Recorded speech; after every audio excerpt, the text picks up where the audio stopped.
Salam saudaraku yang kekasih, jumpa kita kembali dalam channel Siraman Karbu Sore.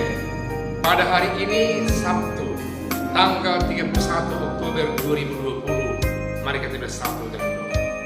Allah yang penuh berkat, kami syukuri berkat-Mu Tuhan. Kami senantiasa mau menggantungkan kehidupan kami, pengharapan kami atas cinta kasih Tuhan. Kami mau senantiasa mendekat kepadamu, mendengarkan suara ajaran dan cinta kasih-Mu, agar kami tidak celaka mengarungi kehidupan kami di tengah-tengah dunia ini.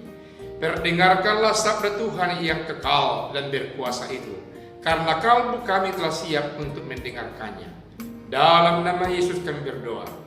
Amin. Matius pasal 23 ayat yang ke-13 sampai ayat yang ke-18 dikatakan demikian. Celakalah kamu, hai ahli-ahli Taurat dan orang-orang Farisi.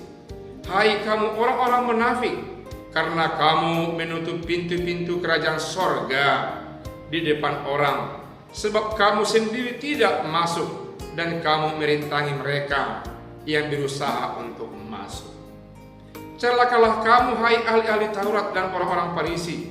Hai kamu orang-orang munafik, sebab kamu menelan rumah janda-janda, sedang kamu mengelabui mata orang dengan doa yang panjang-panjang. Sebab itu kamu pasti akan menerima hukuman yang lebih berat. Celakalah kamu, hai ahli-ahli Taurat dan orang-orang Farisi. Hai kamu orang-orang munafik, sebab kamu mengarungi lautan dan menjelajah daratan untuk menobatkan satu orang saja menjadi penganut agamamu, dan sesudah ia bertobat kamu menjadikan dia orang neraka yang 2 kali lebih jahat daripada kamu sendiri. Celakalah kamu, hai pemimpin-pemimpin buta yang berkata, bersumpah demi bait suci. Sumpah itu tidak sah, tetapi bersumpah demi emas bait suci, sumpah itu mengikat. Hai kamu orang-orang bodoh dan orang-orang buta, apakah yang lebih penting, emas atau bait suci yang memuduskan emas itu? Demikian firman Tuhan. Saudaraku yang kekasih, Yesus kali ini menyampaikan sebutan yang sedemikian keras kepada elit-elit Yahudi, ahli-ahli Taurat, imam-imam, Farisi, dan yang lain-lain lagi, yang termasuk orang yang di depan, yang dihormati di kalangan orang-orang Yahudi. Yesus tanpa tedeng aling-aling menuding kejahatan mereka dengan terbuka dan mengatakan, celakalah kamu oleh karena perbuatan itu. Barangkali kalau kita mendengarkan sebutan-sebutan yang sangat keras, yang jelek disampaikan kepada teman kita, jangankan kepada kita, kita merasa tidak enak, merasa dilukai, merasa sungguh-sungguh terasing dengan orang lain, apalagi kita sebagai orang yang dihormati di kalangan atau di komunitas kita.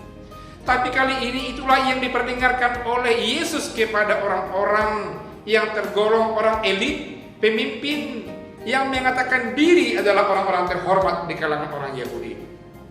Mereka dikatakan Yesus, celakalah kamu, hai pemimpin-pemimpin, hai orang-orang Farisi, ahli-ahli Taurat, para imam, karena kamu menutup pintu sorga kepada orang, karena kamu menghambati orang untuk menerima hal-hal yang baik dari firman Allah, dari anak Allah, dari anugerah Allah, malah kamu menghalang-halangi orang untuk menerima keselamatan yang telah janjikan Allah kepada mereka. Berikutnya dikatakan Yesus, celakalah kamu karena kamu menelan rumah janda-janda. Ternyata mereka yang tergolong orang-orang terhormat itu, kalau dalam hal materi mereka menutup mata tanpa melihat, tanpa memilih. Yang jelas siapa yang menjadi sasaran empuk dari tindakan mereka untuk memperoleh laba yang besar sehingga masuk ke rumah janda pun mereka tidak tedeng aling-aling demi untuk mengenyangkan perut mereka, demi untuk membuat mereka sejahtera dalam kehidupan yang dunia. Ini membuat mereka dikecam Yesus. Mereka akan celaka karena mereka tidak melihat lagi para janda yang tergolong orang miskin yang meski dibantu dan dibela haknya. Ayat berikut dikatakan, celakalah kamu mengajarkan ajaran sesat, karena mereka mengajarkan pengajaran apa yang mereka tahu dari ajaran keyahudian, dan ternyata orang mau masuk kepada mereka, tapi mereka menyesatkan, mereka menyikap orang-orang yang telah mau mengikuti ajaran keyahudian mereka itu. Luar biasa jahat dan munafiknya orang-orang yang dikedepankan dari kalangan orang Yahudi. Berikutnya, celakalah kamu karena kamu bersumpah demi bait suci. Mereka mau mengatakan sesuatu perkataan sampai bersumpah demi bait suci, tempat Allah Bapa di sorga yang begitu agungnya dihormati oleh orang-orang Yahudi, untuk membenarkan apa yang menjadi isi pikiran, pokok pikiran mereka, supaya orang lain terlena kepada mereka, yang pada akhirnya semuanya merugikan orang-orang yang mendengarkan dan yang mengikuti mereka. Oh, alangkah memang munafik dan jahatnya mereka. Mereka sungguh-sungguh menindas, menekan orang kecil yang mau dibodoh-bodohi demi untuk mengambil untung sebanyak-banyaknya dalam kehidupan mereka. Inilah yang dimaksud oleh Yesus. Etiket, gaya hidup, cara berpikir, semua totalitas kehidupan mereka yang munafik dan yang celaka di depan Allah itu. Dan yang terakhir, ternyata mereka rupanya mau bersumpah demi persembahan.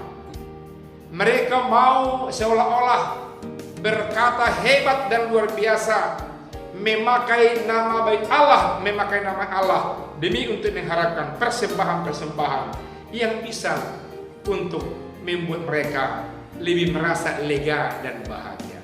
Saudaraku yang kekasih, perlakuan-perlakuan yang menguntungkan diri sendiri dengan memperalat orang lain, malah memperalat kekudusan baik Allah dan memperalat nama Allah, adalah kekejian yang luar biasa dalam kehidupan seorang yang percaya. Sebagai orang yang sudah diselamatkan dalam nama Yesus, jangan ada yang berlaku yang munafik, yang tidak sesuai pembicaraan dengan tindak tanduknya, yang tidak sesuai pembicaraan dengan tindak tanduknya dalam rangka untuk mencari untung dalam hidupnya. Itu kehidupan orang munafik yang perlu kita tinggalkan. Dan Yesus tidak senang, dan Yesus menegur orang yang seperti itu. Karena gambaran hidup orang yang munafik bukanlah gambaran hidup yang mengikuti Allah dalam nama Yesus. Firman Tuhan ini mengokohkan langkah dan kehidupan kita agar kita menjauhkan kemunafikan dari kehidupan kita ini. Amin. Mari kita berdoa. Terima kasih atas firman Tuhan yang senantiasa mengingatkan kami agar menjauhi kemunafikan, menguatkan tindak tanduk kehidupan kami agar kami konsisten, konsekuen dengan pembicaraan dan tindak tanduk kami yang membangun semangat orang, membangun iman percaya orang, membangun kebenaran dalam hidup orang dan dalam hidup kami. Dalam nama Yesus kami telah berdoa dan mengharapkan daripada-Mu, ya